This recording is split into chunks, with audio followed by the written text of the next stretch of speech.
నాయకులపై కృష్ణా జిల్లా జనసేన పార్టీ అధ్యక్షులు బండ్రెడ్డి రామకృష్ణ ఆగ్రహం వ్యక్తం చేశారు. డిప్యూటీ సీఎం పవన్ కళ్యాణ్ పై ఇష్టారీతిన మాట్లాడుతున్నారని మండిపడ్డారు. మాజీ మంత్రి పేర్ని నాని నోరు అదుపులో పెట్టుకోవాలని అన్నారు. పవన్ కళ్యాణ్ విమర్శించే స్థాయి పేర్ని నానికి లేదని విమర్శించారు.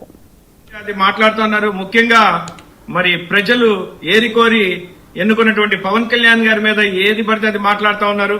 ముఖ్యంగా కృష్ణా జిల్లా వైసీపీ నాయకుడు పేర్ని నాని అద్దు అదుపు మర్చిపోయి మాట్లాడుతూ ఉన్నాడు.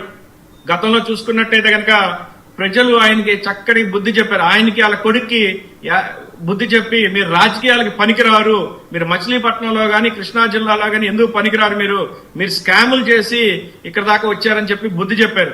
50,000 పైన మెజార్టీ వచ్చింది మరి ప్రత్యర్థి ఉమ్మడి అభ్యర్థి కొల్లు రవి గారికి.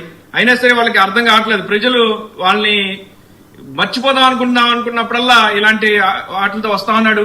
ఆయనది ఊడిపోయిన మంత్రి పదవి, ఊడిపోయిన ఎమ్మెల్యే పదవి, వారి అబ్బాయిని మరి ప్రజలు ఆదరించట్లేదు. ఖచ్చితంగా స్కాములతో నిండిపోయినటువంటి పేరుని నాని ఇవాళ రోజున పవన్ కళ్యాణ్ గారిని విమర్శించే స్థాయికి లోనే ఉన్నాడు. ఇంకా ఆయన ఎందుకు అలా చేస్తాడో ప్రజలకు అర్థం కావాలి. ప్రజలు మళ్ళీ ఒకసారి బుద్ధి చెప్తారు. ఖచ్చితంగా జగన్మోహన్ రెడ్డి గారు టికెట్ ఇవ్వరేమో అన్న భయంతో మాట్లాడుతున్నట్టు మాటల్లాగా ఉన్నాయి. ఎందుకంటే